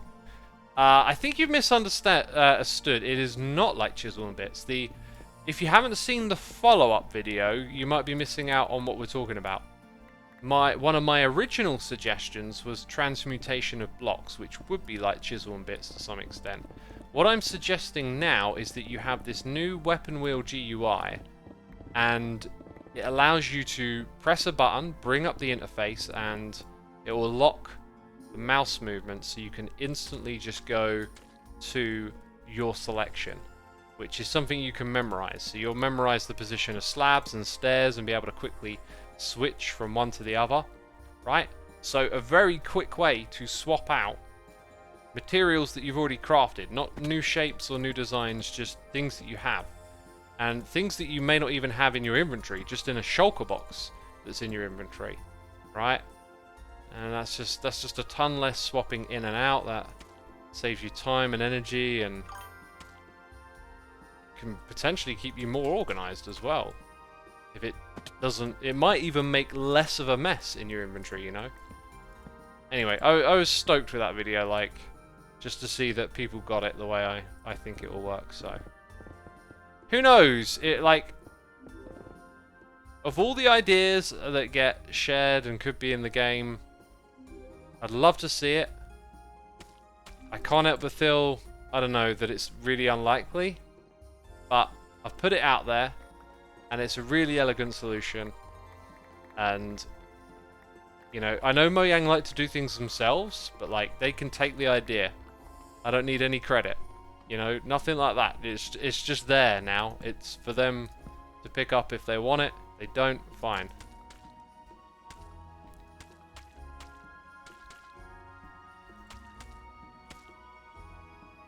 Right, I need some more jungle wood. I think I'm running out.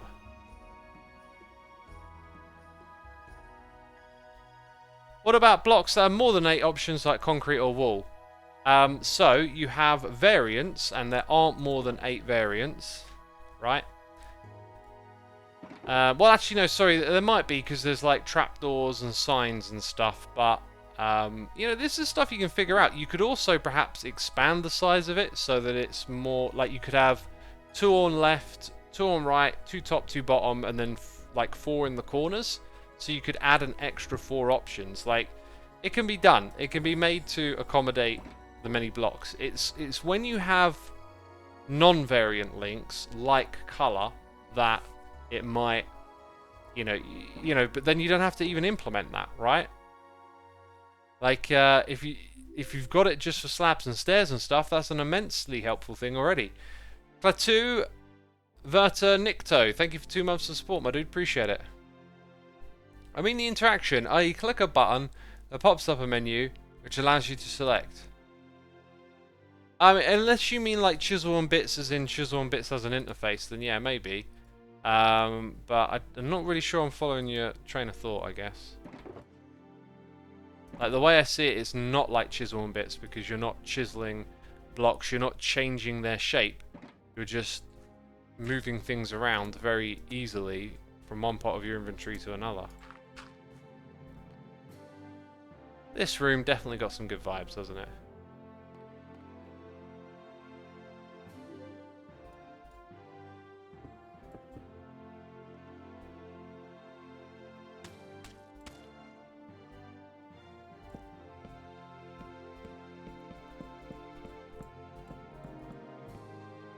Oops. That one ended up in the wrong spot, didn't it?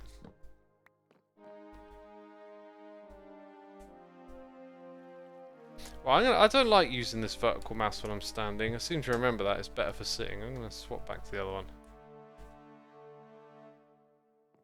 Oh, Chisel and Bits has a radial menu. Yeah. Well, you know, I designed R1 so it looks very Minecrafty. It's literally just the textures of the hotbar. So that's, you know, very Minecrafty feeling. And I think that's important too, that it feels that way.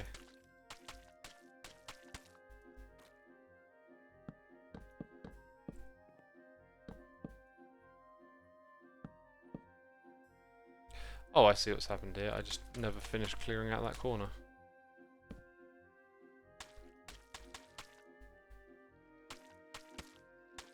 Looks like I'm going to have to make a bunch more mud, though.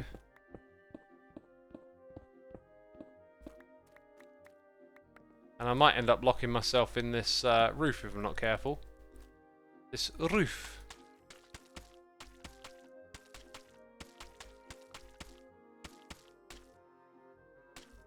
Oh, are we out? No, we got more. Oh, maybe I got enough to finish it after all. Hey, that's not right.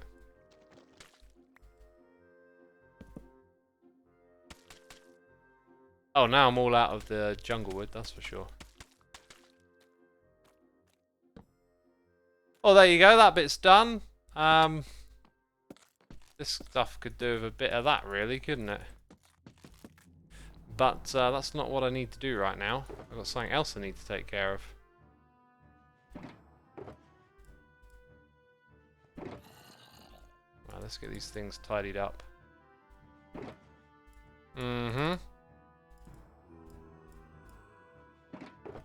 Redstone lamps.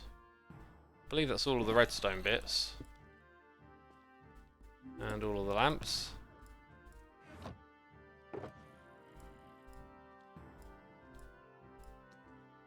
And then all of that.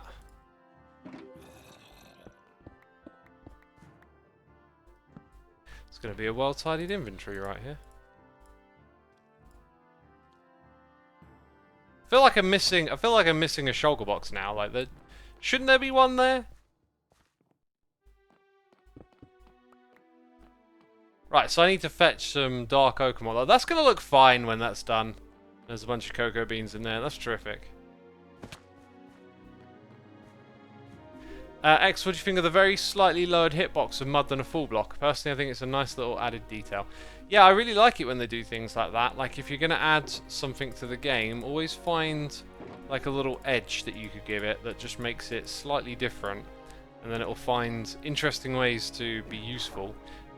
Probably a lot of the time in like farming and redstone contraptions, but you know, still useful. X, do you know what is with the mob vote? Says Input Ball. No, I do not. I totally didn't make a video about what's going on with the mob vote. Totally didn't do that on my main channel. By the way, if you're enjoying today's stream, be sure to hit that follow button over here on the twitch.tv/thexisuma where we do the live streams. Do you need to buy jungle logs? It'd be fun to see a shopping district trip. I will buy them, but I'm heading somewhere else next. Also, lovely tunnel, right? Spoilers! Oh! No point in watching your next episode. Even though you spent about 30 seconds talking about that, I'm not watching it now. That joke has gotten, like, way out of proportion. It's just a joke about, like, having this feeling of, like, you're spoiling something. But look, there's only 800 of y'all here. So it's like a fraction of people watching the episode. So, the joke just gets sillier with time. You know, unsubscribing. I can never watch again now.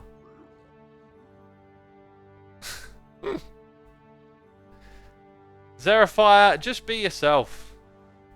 Be the best you that you can be in life. Right, let's go. Oh yeah, let's turn the farm on. That's helpful. I'll double check that it's on. Put everything into here. Press the magic button. How's this farm doing? I can see, yeah, we got some casualties over there. When I do this, I can't look inside the chest. So I can't actually check and see how much stuff we got.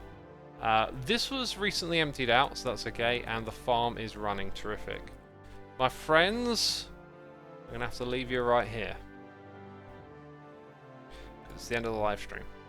Big thanks to everyone who subscribed, resubscribed, donated and shared. Thanks to all my mods, the patrons, the people gifting subs. Y'all are appreciated. And right now I'll look for a riggedy raid to do. I see Tango is playing some Hermitcraft, so I'll send you over there. How about that? Also, send Tango my thanks for helping me the other day. He helped me with something cool. You'll see in my episode tomorrow.